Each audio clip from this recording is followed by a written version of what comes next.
നമസ്കാരം. മുൻ ജീവനക്കാരെ ഉപയോഗിച്ച് തങ്ങളുടെ പകർപ്പവകാശമുള്ള പ്രമുഖ സാങ്കേതിക വിവരങ്ങളും രഹസ്യങ്ങളും ഓപ്പൺ എഐ ചോർത്തിയതായി പ്രമുഖ ടെക് ഭീമന്മാരായ ആപ്പിളിന്റെ ആരോപണം. ഓപ്പൺ എഐ അവരുടെ 2 മുൻ ജീവനക്കാർ കൂടാതെ IO പ്രൊഡക്ട്സ് എന്നീ കമ്പനികൾക്കെതിരെയാണ് ആപ്പിൾ വെള്ളിയാഴ്ച ഫെഡറൽ കോടതിയിൽ കേസ് ഫയൽ ചെയ്തത്. ആപ്പിളിന്റെ രഹസ്യ ഉൽപ്പന്ന നിർമ്മാണ പ്രവർത്തനങ്ങളും അനുബന്ധ വിവരങ്ങളും ലക്ഷ്യമിട്ട് വലിയ രീതിയിലുള്ള മോഷണം നടന്നുവെന്നാണ് കേസിൽ ആരോപിക്കുന്നത്. ആപ്പിളിൽ ദീർഘകാലം ജോലി ചെയ്യുകയും പിന്നീട് കമ്പനി വിട്ട് ഓപ്പൺ എഐയിൽ ചേരുകയും ചെയ്ത 2 ഉദ്യോഗസ്ഥർ തങ്ങളുടെ വ്യക്തിഗത ഇമെയിലുകളിലേക്ക് ആപ്പിളിന്റെ ആന്തരിക രഹസ്യ വിവരങ്ങൾ അയച്ചു നൽകിയതായാണ് പ്രാഥമിക അന്വേഷണത്തിൽ കണ്ടെത്തിയിരിക്കുന്നത്. എന്നാൽ ഈ ആരോപണങ്ങളെ ഓപ്പൺ എഐ വക്താവ് ഡ്രൂ ബിസറ്റേരി ശക്തമായി നിഷേധിച്ചു. മറ്റു കമ്പനികളുടെ വ്യാപാര രഹസ്യങ്ങളിൽ തങ്ങൾക്ക് യാതൊരു താല്പര്യവുമില്ല എന്ന് BBC-യോട് സംസാരിക്കവേ അദ്ദേഹം വ്യക്തമാക്കി.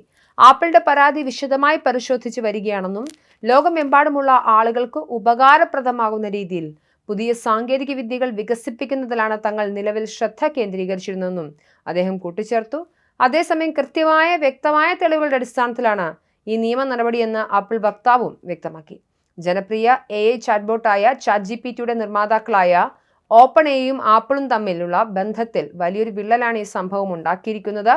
അടുത്തിടെ സ്ഥാനമൊഴിഞ്ഞ ആപ്പിൾ CEO ടിം കുക്ക് തങ്ങളുടെ ഉപകരണങ്ങളിൽ AI ഫീച്ചറുകൾ കൂടുതൽ മെച്ചപ്പെടുന്നതിന്റെ ഭാഗമായി ChatGPT ഉൾപ്പെടുത്തിയിരുന്നു. എന്നാൽ ഈ വർഷം ആപ്പിൾ തങ്ങളുടെ പല AI സേവനങ്ങളും ഗൂഗിളിന്റെ ജെമിനി AI മോഡലിലേക്ക് മാറ്റിസ്ഥാപിച്ചു.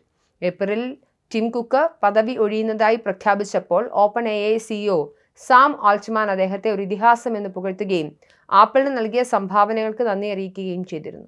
ഈ സൗഹൃദ അന്തരീക്ഷത്തിന് പിന്നാലെയാണ് തങ്ങളുടെ നിർണായക വിവരങ്ങൾ ചോർത്താൻ ഓപ്പൺ എഐ ഗൂഢതന്ത്രങ്ങൾ മെനയുന്നുവെന്ന ആരോപണവുമായി ആപ്പിൾ രംഗത്തെത്തിയത്. ആപ്പിളിന്റെ മുൻ എക്സിക്യൂട്ടീവ് ജോണി ഐവ് സ്ഥാപിച്ച IO പ്രൊഡക്ട്സ് എന്ന ഡിസൈൻ സ്റ്റാർട്ടപ്പിനെതിരെയും കേസ് നിലനിൽക്കുന്നുണ്ട്.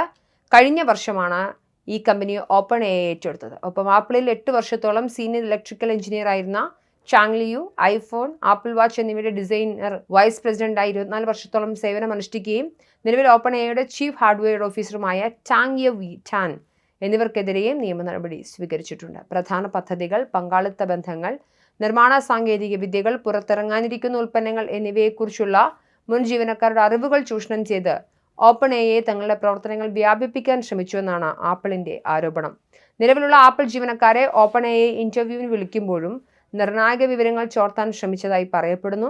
ഇന്റർവ്യൂവിന് വരുമ്പോൾ കാണിക്കാനായി ആപ്പിളിന്റെ യഥാർത്ഥ ഭാഗങ്ങൾ പ്രോപ്സായി കൊണ്ടുവരാൻ ഇന്റർവ്യൂമാർ ആവശ്യപ്പെട്ടിരുന്നുവത്രേ.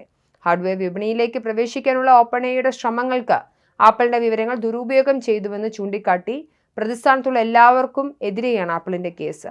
ഓപ്പൺ എഐ ഈ മാസം തങ്ങളുടെ ആദ്യ ഹാർഡ്വെയർ ഉൽപ്പന്നമായ ഒരു പുതിയതരം കീബോർഡ് വിപണിയിലിറക്കാൻ പ്ലാൻ ചെയ്യുന്നുണ്ട്.